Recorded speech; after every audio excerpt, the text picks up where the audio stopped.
let's do a little history lesson, you guys, because I feel like you guys will be kind of shocked to find out that this was originally like supposed to be written, directed, producing, and starring Ben Affleck. Yes. Yeah. I didn't know that.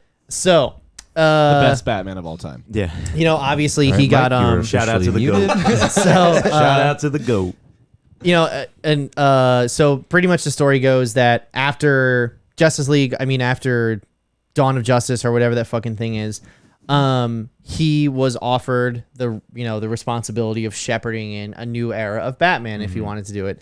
So pretty much what happened is, pretty much when like he wanted to do like a horror film, like his script was in the same vein as Matt Reeves' script.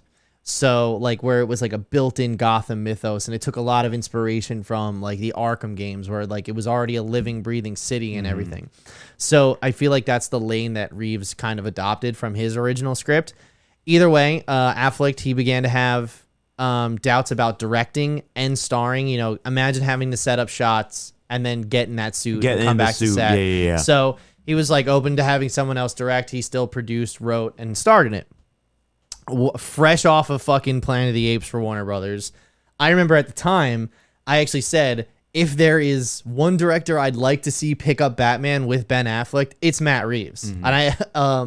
And then I remember you sent me a fucking article actually back in the day that said Warner Brothers confirms Matt Reeves is going to direct the Ben Affleck Batman movie. So I was really like, holy shit, this is like going to be fucking incredible. Like I really like this iteration of Batman. I really like the actor that's playing him.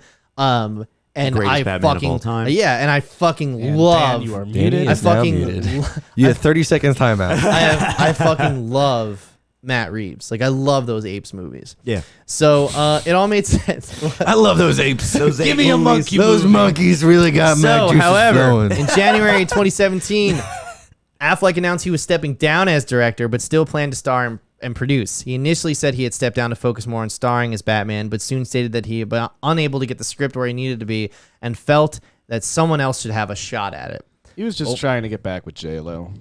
That was his focus. He did it. He was also was he going through his He's got his divorce? at the priorities. time? Well, I'm getting there. He was drinking a lot So, of Dunkin'. Affleck later decided that he didn't think he enjoyed loves his directing the Dunkin'. film and felt that it should be directed by someone who would love working on it. At the time, Warner Brothers was reevaluating its approach to superhero films, yada, yada, yada. That's for me. The Batman, though, the original scene... Oh, yeah, there was you guys know the post-credit scene from like the fucking Justice League... who's his name? I have one eye and I'm with the bald guy on the boat. Dan Crenshaw. Dan Crenshaw. Deathstroke. Deathstroke. Oh, Deathstroke. sorry. My bad. Deathstroke. Yeah. Okay. Deadshot's another guy. So this is where Matt Reeves comes in. So there's Matt Reeves, Matt Ross, Ridley Scott, George Miller, Denis Villeneuve, and Fede Alvarez were all considered as replacements for Ben Affleck to direct. Ridley Scott. Yeah. Fucking George Miller. That- Yeah. Reeves, a longtime Batman fan, he quickly moved to the top of the shortlist, was entered into negotiations to direct after a meeting with Warner Brothers in 2017. So they lost Affleck in January. They got Matt Reeves in February. Warner Brothers sent a copy of the script, and he felt Ben Affleck's script was an awesome script and totally valid. And I've heard that people who have read the script, like in the industry, have said like, yeah, this would have been a great Batman movie. Okay. However, that's not the movie he wanted to make. He wanted to make a movie that he wanted 100% creative control over, and that he wanted to specifically do It's fine. a younger Batman. Like that was the avenue he wanted to go in. So right off the bat, he's just telling Right Ben off the Affleck, "I don't want you." Yeah. So, he wanted an auteur, Toby Emmerich, the chair of Warner Brothers, to be like, I want an auteur, a true auteur, like Christopher Nolan an auteur. isn't one Yeah. to make the next Batman series. So, and he was impressed by his initial ideas of a detective, of a ground-based story, really dark. And so the only hick in negotiations to like get him signed on was his salary. He wanted more money because he just did the Apes movies for them for like pittance compared to like what he was going to do. So they began working on a script in March 2017. Affleck still attached at this point, and he was even spoke to Affleck during the writing process, and Jeff Johns too, who's the head of DC Films. They reworked the story to focus on Batman in his earlier years as a vigilante, and they plan to cast a younger Batman. And they wanted to replace Affleck by 2017 in this movie. Okay. They still wanted him for other DCEU stuff. Interesting. But they just didn't want him in this one. Gentlemen, even though this is in a separate universe, DC officially classifies the Batman takes place on Earth 2, which is a big fucking alternate universe, alternate reality in the DC comics. So they're building out their multiverse too. So even though this is separate from everything else, they said and even though Batman characters are only set to be introduced in this universe right now, this does take place in a world where there's other super characters. Right. Okay. But at this point, these super characters don't really. We don't see them on screen. No one cares. Don't fucking Gotham. they're just leaving the door open. Okay. They're just That would be so cool to see. I know Matt Reeves doesn't have any interest in bringing in Superman, right, or anybody else. But imagine rather than having these Marvel type movies where everything is leading up to interconnected, if they just exist in the same universe and they're very small scale and they're doing their own thing, maybe every once in a while there's a crossover. But there's just like a running vibe through all of them, and they don't have to interconnect all the time. I want a Christian Bale, Ben Affleck, Robert Pattinson, You want Spider-Man. a Homecoming. I want a Batverse. You want for a this. Batverse. Yeah. No. So the Batterverse. Then we can find out. So who in really August, is the best Affleck Batman. in August Then we can prove 2018, Ben Affleck is the best Affleck Batman. went into rehab for alcohol abuse and was considered unlikely that he would reprise his role after that. Untrue. He went on to play Batman 3 more times after that. He hoped to finish the script within a couple of weeks and was aiming to begin production in early to mid 2019. Reeves submitted the first draft. The following month, 2 other writers contributed to the script, and then they specifically pulled from, like I said, Year One, No Man's Land, and Long Halloween, which are all great runs. I highly recommend you guys check them out. There's also great animated movies on them too. Yes. Okay. So, either way though, in January 2019, they set the release date to June 25th, 2021, and Affleck was confirmed to no longer be starring. Affleck explained that he stepped down due to the combination of factors, including his divorce from Jennifer Garner, tumultuous production of Justice League, and his lack of enjoyment in the role at that point, and his alcohol problems. Elaborating on his Justice League experience, he just said he just didn't particularly like it, and that he thinks that, c'est la vie, have a good time. Okay. And he's also he's a big enough star where he's just like, I don't need this. Yeah. I So, can walk away from I don't this need to go too easily. much into the writing of the film, but I do think it's interesting how they cast Robert Pattinson. Mm-hmm. So pretty much by May 2019, Robert Pattinson, Nicholas Hoult, Armie Hammer, and Aaron Taylor Johnson Wow. were on the short list to replace Affleck as Batman, with Pattinson as the frontrunner. He was never not going to be Batman, though. Matt Reeves said he was his first choice. It's the reason they called him in, and he was very happy when he heard that he was interested in the production to begin with. I recently, I don't know if you saw this. I saw an article this morning that said Matt Reeves got freaked out when he saw that Pattinson was going to be in Tenet. And he goes, oh no, now he's friends with Christopher Nolan. He's not going to want to be my Batman. Yeah. Right. There's actually a really good, I was going to wait till trivia, but I'll bring it up now.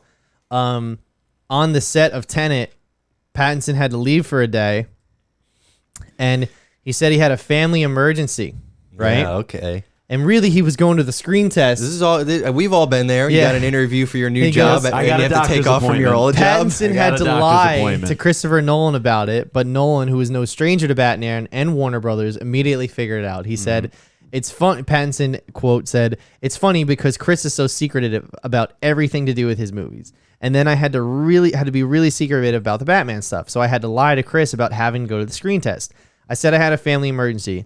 And as soon as I said it was a family emergency, he stopped and he said, "You're doing the Batman audition, aren't you?" And he goes, when Pattinson was told that he won the role of Batman a day before principal photography began before Tenet, he was surprised that Nolan already knew and congratulated them, although Pattinson hadn't told anybody about it yet, because Christopher Nolan is that tied to Warner yeah. Brothers at this time that okay.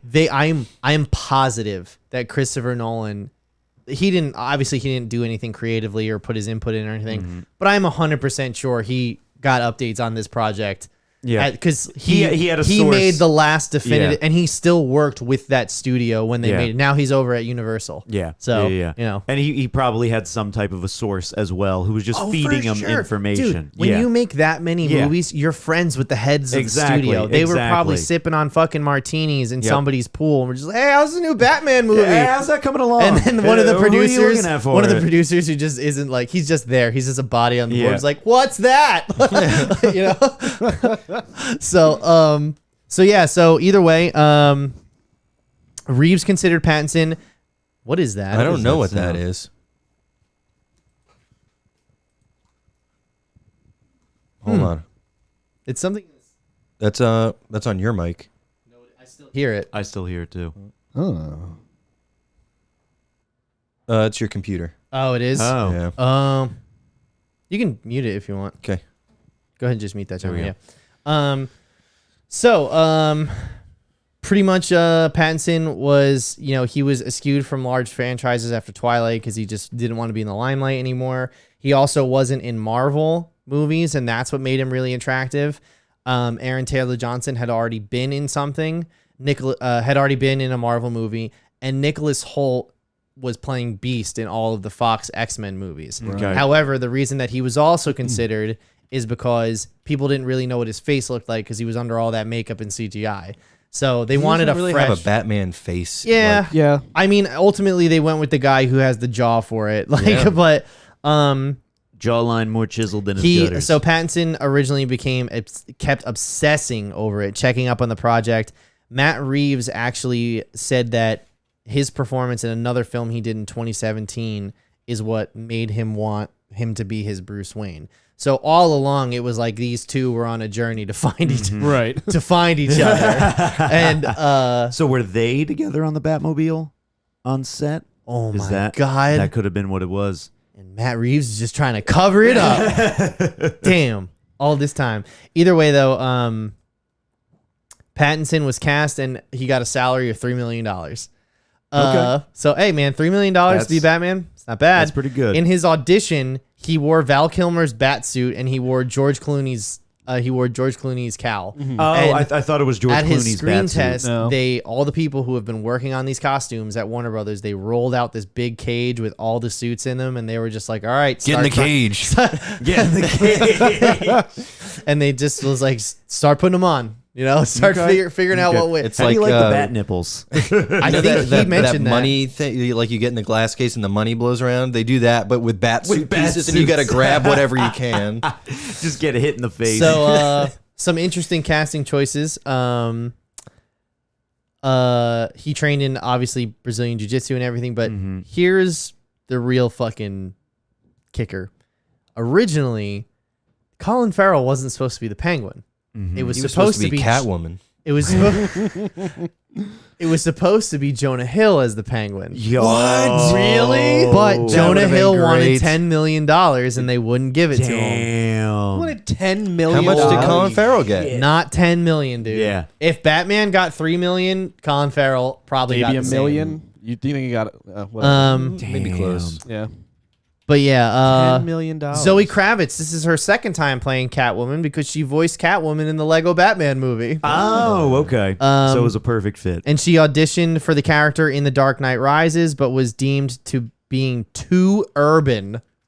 Oh. Can you believe that? Oh. Wait, for which one? For Catwoman in The Dark Knight Rises. That's what year was that? 2012. That's very 2012 Yes. of them. That is Yeah, interesting. that's Um, bad. and he chose her over other actresses that auditioned, such as Ana de Armas, Okay. and then Ella I could see her doing that. Balinsky, and But like Zoe Kravitz feels like she was born to play this role. and I- Zazie Beetz also auditioned. She would have been pretty good. I think Zoe. Alicia Vikander too from Tomb Raider.